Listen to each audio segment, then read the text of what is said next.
할렐루야. 9월 8일 화요일 새벽 기도회 함께 사도신경으로 신앙 고백함으로 주님 앞에 나가겠습니다. 나는 전능하신 아버지 하나님 천지의 창조주를 믿습니다. 나는 그의 유일하신 아들 우리 주 예수 그리스도를 믿습니다. 그는 성령으로 잉태되어 동정녀 마리아에게서 나시고 본디오 빌라도에게 고난을 받아 십자가에 못 박혀 죽으시고 장사된 지 사흘 만에 죽은 자 가운데서 다시 살아났으며 하늘에 오르시어 전능하신 아버지 하나님 우편에 앉아 계시다가 거기로부터 살아있는 자와 죽은 자를 심판하러 오십니다. 나는 성령을 믿으며 거룩한 공교회와 성도의 교제와 죄를 용서받는 것과 몸의 부활과 영생을 믿습니다. 아멘. 함께 523장 찬송가 523장을 찬송하겠습니다.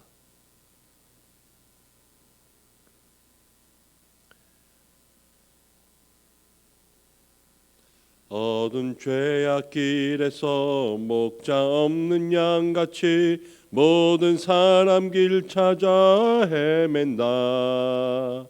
자비하신 하나님 독생자를 보내사 너를 지금 부르니 나오라. 이때라 주의 긍휼 받을 때가 이때라. 지금 주께 나와 겸손하게 아뢰라.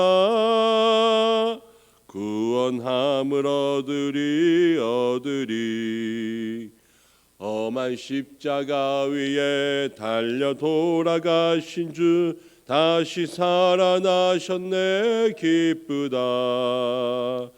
죄인 부르실 때에 어서 주께 나와 크신 은혜 구하라.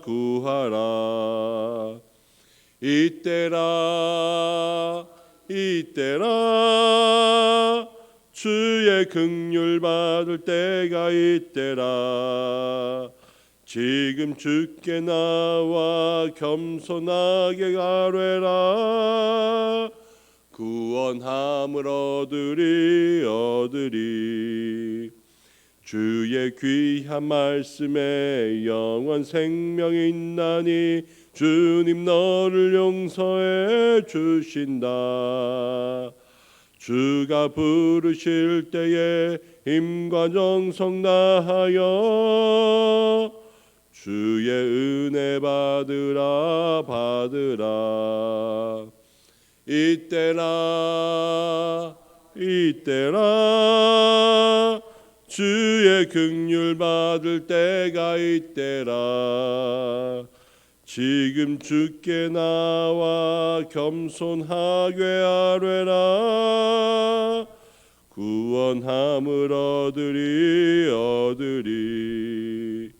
세월 빨리 흐르고 세상 친구 가는데 너의 영혼 오늘 밤 떠나도 주의 구원 받으면 천국에서 영원히 주와 함께 살리라. 이때라 주의 긍휼 받을 때가 이때라. 지금 주께 나와 겸손하게 아뢰라. 구원함을 얻으리. 아멘. 우리 이 시간에는 나라와 또 교회를 위한 기도를 주님 앞에 드리겠습니다. 코로나로 인하여서 계속되는 어려움이 길어지고 있습니다. 하나님 이 어려움 속에서 이 나라의 구원의 빛을 내리어 주옵소서. 확진자의 숫자가 줄어들게 더 이상 많은 사람들에게 이 감염병의 질병이 확산되지 않게 주님 인도해 주시고 또 의료진들이 지치지 않게 하시고 모든 환자들에게 회복의 은혜를 주시고 또 백신이 개발될 수 있도록 인도해 주시고 정치와 경제, 사회와 모든 곳에 하나님 회복의 은혜를 내려 주옵소서. 함께 기도하겠습니다. 또 교회를 붙잡고 기도하겠습니다. 하나님, 교회의 공동체 속에 함께하여 주시고 성전된 우리에게 함께하여 주시어서 우리의 삶과 또 교회 공동체가 온전히 이 땅에서 그 영광을 회복할 수 있도록 도와주시고 이제 낮은 곳으로 내려가 더욱더 귀한 섬김과 믿음의 본을 보이며 이 땅에서 하나님을 기쁘시게 하며 모든 사람들에게 하나님의 선함을 증거할 수 있는 복음의 사자로서의 사명을 감당할 수 있도록 도와주시옵소서. 우리 모두를 지켜주시고 또 한국교회, 우리 은성교회와 모든 성도들이 세상 가운데 칭찬받는 사람으로 거듭날 수 있도록 도와주시고 이 예배가 온라인 예배로 드려질 때에 온전히 하나님께서 이 예배 속에 우리와 함께 하시는 은혜를 누리게 도와주옵소서. 우리 이러한 기도 제목으로 나라와 교회를 위해서 함께 기도하겠습니다. 아버지 하나님, 은혜와 사랑을 감사드립니다. 오늘도 저희를 가운데 불러주시고 함께 기도하며 나라와 교회를 위하여서 부르짖을 수 있도록 인도하심을 감사드립니다. 하나님, 나라를 위해서 기도합니다. 코로나19로 인하여서 지금까지 극심한 어려움 가운데 있는 이 나라에 긍휼을 베풀어 주옵소서. 사회적 거리두기가 2.5단계로 2단계로 계속해서 격상되는 가운데 있습니다. 연장되는 가운데 있습니다. 하나님, 태풍이 몰려오고 이제 추석이 다가오고 있습니다. 하나님, 이 모든 삶 속에 주께서 은혜를 베풀어 주셔서 정말로 이 나라의 민족에 주님께서 주시는 구원의 은혜가 있도록 인도하여 주옵소서. 코로나 바이러스가 속히 사라질 수 있도록 인도하여 주시고 애쓰고 수고하는 의료진들에게 힘을 내려 주시고 하나님께서 역사하사 모든 환자들에게 치유와 회복의 권능을 베풀어 주옵소서. 하나님, 그리하여서 정말로 이 땅에 하나님께서 주시는 은혜와 평강이 임할 수 있도록 도와주옵소서. 교회를 위하여서 기도합니다. 하나님, 교회 공동체에 함께하여 주시고 성전된 모든 성도들에게 함께하여 주옵소서. 기도의 자리를 회복할 수 있도록 인도하여 주시고 은혜의 자리 가운데 나올 수 있도록 인도하여 주시고 이 세상에서는 본이 되는 자리, 모든 사람들에게 하나님을 전할 수 있는 복음의 사명을 감당할 수 있는 그 자리가 회복될 수 있도록 인도하여 주시고 우리가 스스로를 낮은 곳에 처하여 사랑과 섬김으로 믿음의 본을 버리며 세상을 변화시키며 나아갈 수 있는 은혜의 사람들을 낼 수 있도록 도와주옵소서. 영육의 강건함을 도와주시고 범사에 잘되고 형통하며 은혜를 가지고 살아갈 수 있는 모든 성도를 될 수 있도록 인도해 주시고 한국교회와 우리 은성교회와 우리 모든 성도들을 지켜 주옵소서. 지금도 살아 역사하시며 우리와 함께 하시는 하나님 아버지, 나라와 교회를 위한 기도를 받으신 줄로 믿습니다. 이 나라를 붙잡아 주시고 교회 공동체와 성전된 모든 성도들을 붙잡아 주시어서 사랑하는 자에게 영육 간의 강건함으로 범사에 잘되고 형통함으로 역사하시는 주의 은혜가 임하게 도와주시고 코로나 바이러스가 속히 사라지고 백신이 개발되고 확신자들이 더욱더 회복과 권능의 은혜 가운데 나아가며 모든 의료진들에게 힘을 주시고 정치와 경제와 사회와 문화와 모든 의료와 문화 가운데 하나님께서 역사하여 주시어서 침체된 모든 것이 회복되고 살아나게 도와주시며 우리 가정과 또 생업과 자녀와 학교를 지켜 주옵소서. 하나님께서 오늘도 우리의 기도를 들으시며 우리의 삶에 귀한 응답의 역사를 주시길 원하오며 예수님의 이름으로 기도드립니다. 아멘. 함께 말씀 나누겠습니다. 오늘 우리에게 주시는 말씀은 예레미야 29장 24절에서 32절입니다. 예레미야 29장 24절에서 32절. 한 절씩 교독하고 마지막 절 함께 읽겠습니다. 너는 느헬람 사람 스마야에게 이같이 말하여 이르라. 만군의 여호와 이스라엘의 하나님께서 이와 같이 말씀하여 이르시되 내가 내 이름으로 예루살렘에 있는 모든 백성과 제사장 마아세야의 아들 스바냐와 모든 제사장에게 글을 보내 이르기를 여호와께서 너를 제사장 여호야다를 대신하여 제사장을 삼아 여호와의 성전 감독자로 세우심은 모든 미친 자와 선지자 노릇을 하는 자들을 목에 씌우는 나무고랑과 목에 씌우는 쇠고랑을 채우게 하심이오늘 이제 내가 어찌하여 너희 중에 선지자 노릇을 하는 아나돗 사람 예레미야를 책망하지 아니하느냐. 그가 바벨론에 있는 우리에게 편지하기를 오래 지내야 하리니 너희는 집을 짓고 살며 밭을 일구고 그 열매를 먹으라 하셨다 하니라.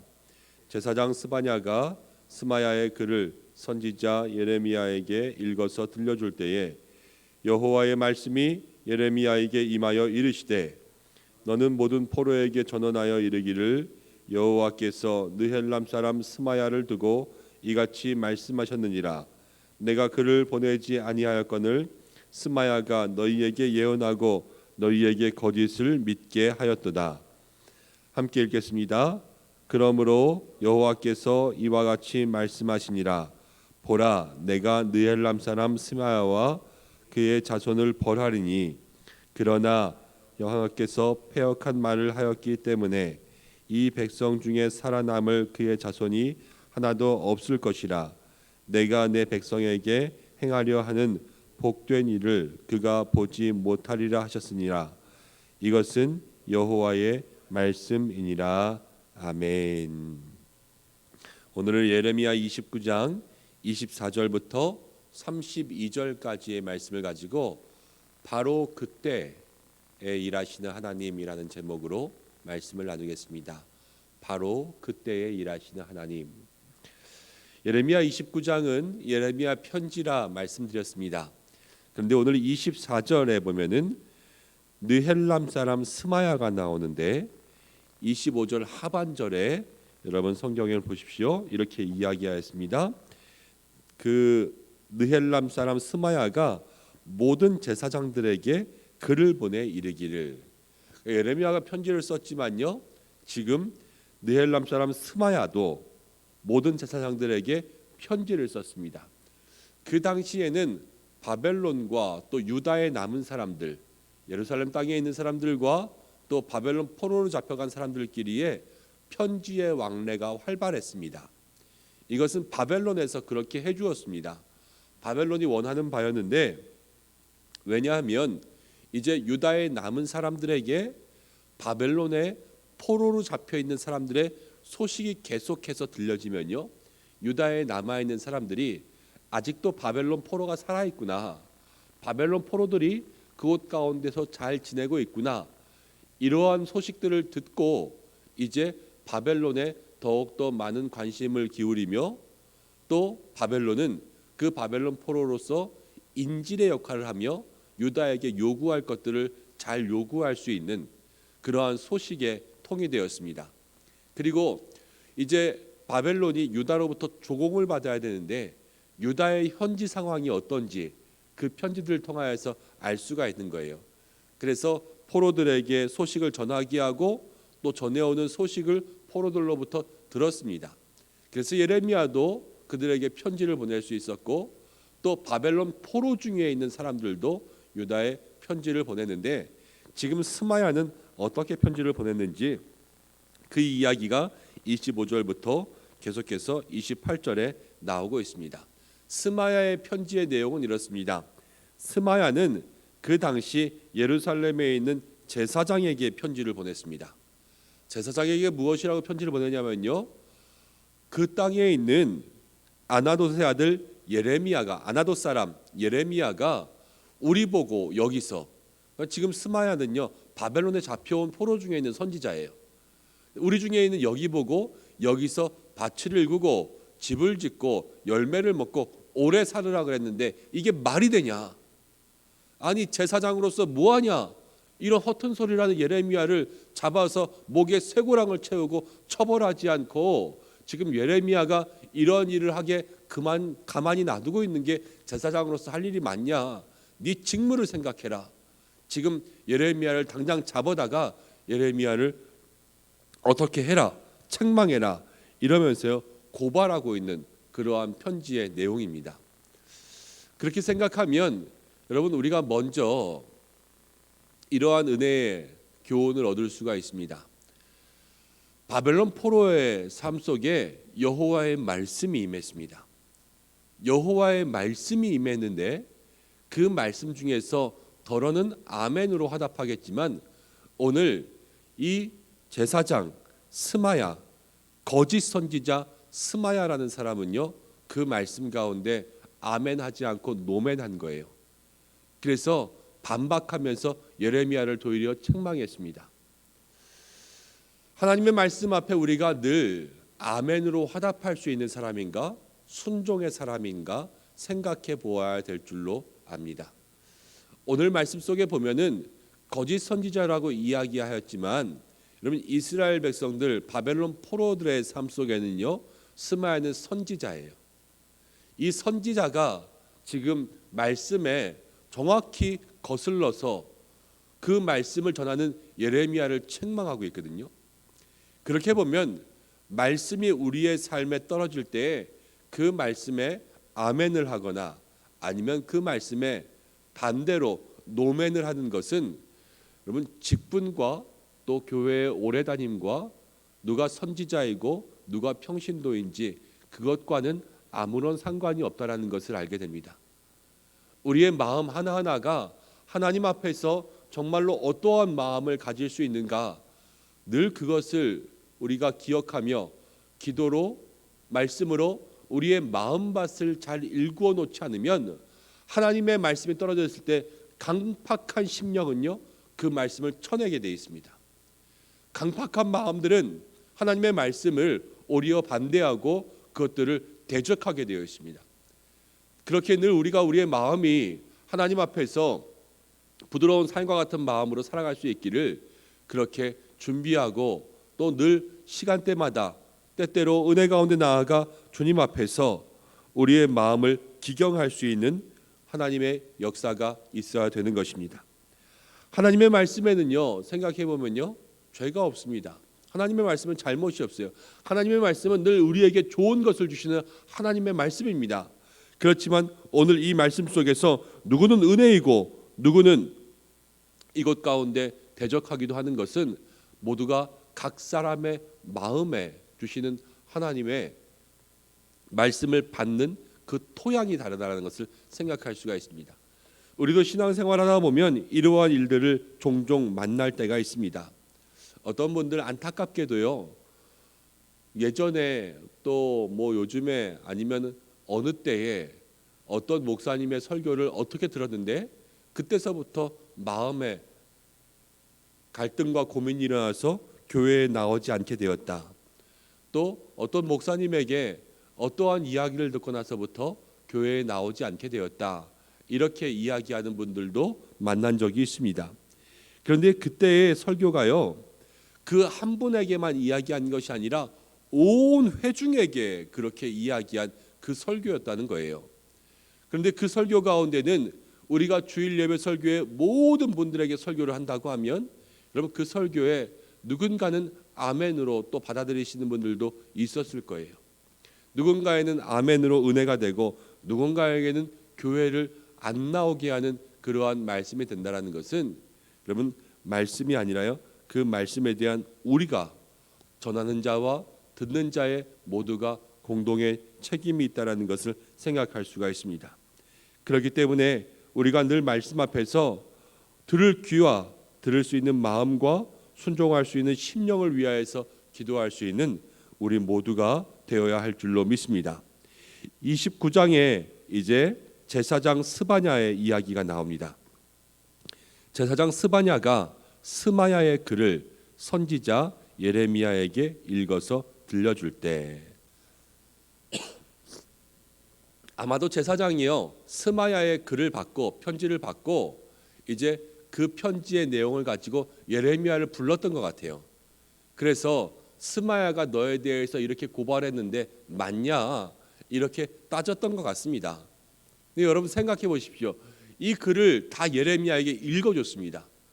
예레미야에게 읽어줬을 때 예레미야의 마음과 심령이 어땠을까요? 담대하게 하나님의 복음을 선포하고 하나님의 말씀을 선포했는데 그 말씀의 피드백이 돌아오는 반응이요, 지금 네가 전한 말씀 때문에 사람들이 너 고발했어 이거예요. 제가 주일 설교 열심히 했는데 주일 설교 열심히 한 그 다음 날 누가 저를 찾아오셔가지고 목사님이 어저께 한 설교 때문에 지금 한 성도님이 교회 안 나온대요. 이런다면 제 마음이 여러분 어떠겠습니까? 예레미야의 심정이 지금 그랬을 거예요. 하나님 앞에서 열심히 받은 말씀을 바벨론 포로들에게 열심으로 전달했는데 지금 그 바벨론 땅에서 들려오는 소식이 자기를 대적하여 고발하는 소식. 예레미야의 마음이요 어이도 없었을 것 같고 의욕도 상실되었을 것 같고 배신감도 느꼈을 것 같고 좌절도 생겼을 것 같아요. 내가 과연 바벨론 땅에 계속해서 하나님의 말씀을 전하는 것이 맞나? 거기서 어차피 듣지도 않을 텐데. 그리고요 심한 절망이 찾아오는 게 무엇이냐면 그러면 앞으로 어떻게 말씀을 전해야 되지 위축됩니다.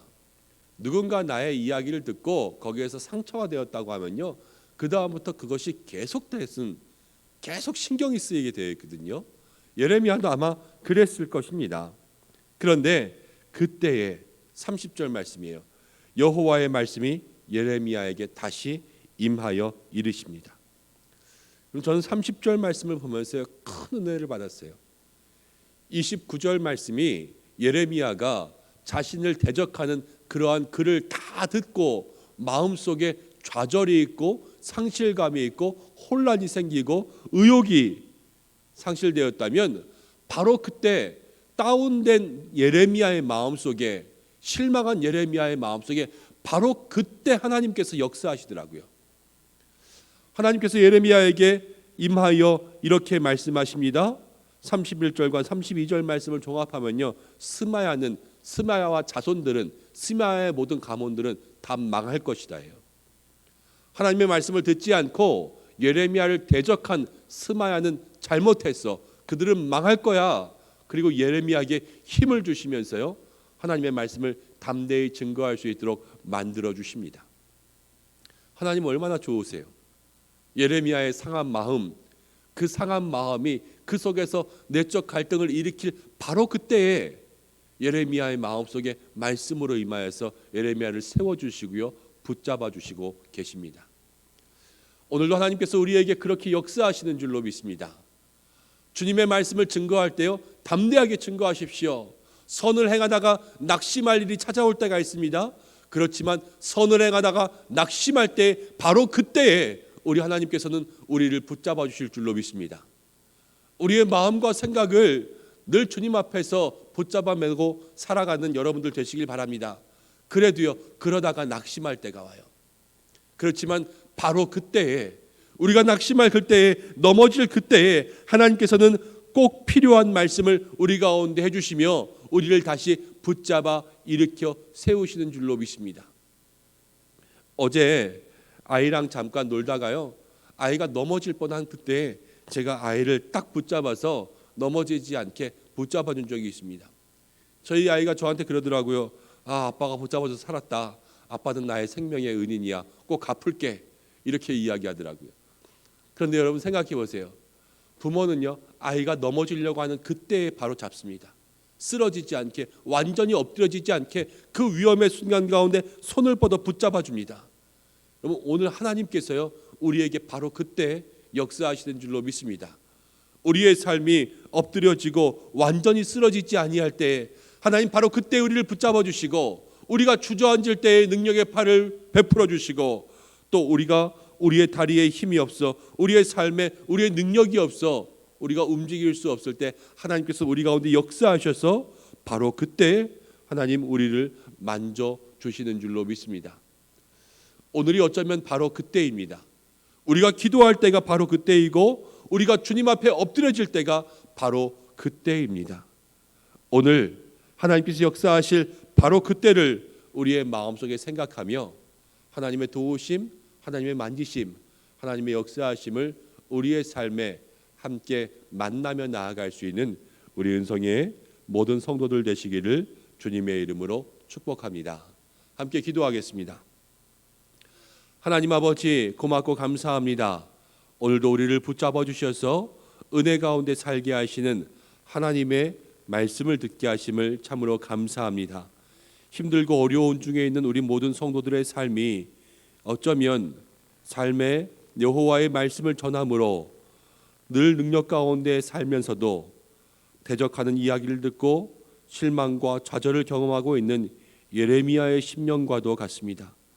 하나님, 우리도 의욕과 또 마음의 모든 절망이 사라지고 있는, 모든 희망이 사라지고 있는 절망의 때에 하나님 우리 가운데 역사하사 바로 그때의 예레미야에게 희망의 말씀, 은혜의 말씀, 능력의 말씀, 심판의 말씀으로 하나님 예레미야를 붙잡아 주신 것처럼 오늘 이때 우리들의 마음에 찾아오는 절망과 상실의 때에 하나님께서 역사하시는 바로 그 은혜를 누릴 수 있도록 인도하여 주옵소서. 우리의 삶에 가장 힘들고 어려운 바로 그때에 가장 큰 은혜로 우리의 삶을 채워주시는 하나님의 능력을 경험할 수 있는 오늘이 될 수 있도록 인도하여 주시옵소서. 하나님께서 함께 하시는 오늘 한 날 우리 모든 은성의 성도들을 붙잡아 주시며 그 생업과 삶의 현장과 또 학업의 현장 가운데 동행하시는 하나님의 역사가 있는 그날이 되기를 간절히 바라고 나오며 모든 환우들을 지켜주시며 또 하나님 모이지 못하고 영상으로 예배하는 모든 은성의 성도들 하나님 그 자리마다 하나님께서 은혜와 긍휼을 베풀어 주옵소서. 이 모든 말씀 예수님의 이름으로 기도드립니다. 아멘. 주님 가르쳐 주신 기도로 예배를 마치겠습니다. 하늘에 계신 우리 아버지, 아버지의 이름을 거룩하게 하시며 아버지의 나라가 오게 하시며 아버지의 뜻이 하늘에서와 같이 땅에서도 이루어지게 하소서.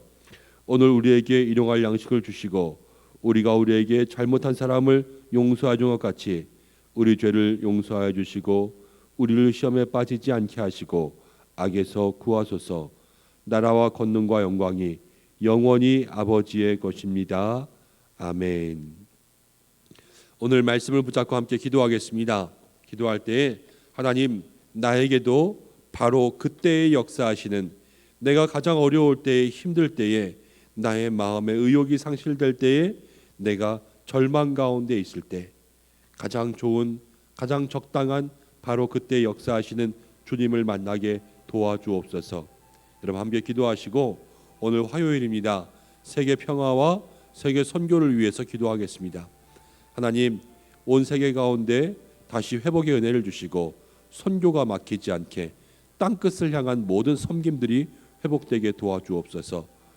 특별히 이 지역 가운데 있는 신명프라자 코호트 격리 가운데 있는 모든 사람들을 붙잡아 주셔서 격리가 마치는 날까지 강건하게 인도하여 주시고 우리들의 모든 생업과 삶의 현장에 주님 함께하여 주시옵소서. 고3 학생들 환우들 지켜주옵소서. 여러분 함께 기도해 주시고 각자의 기도 제목으로 주님 앞에 기도함으로 나가시기를 바랍니다. 함께 기도하겠습니다. 고마우신 아버지 하나님, 은혜와 사랑을 감사드립니다. 오늘도 저희를 자리 가운데 불러주시고 주님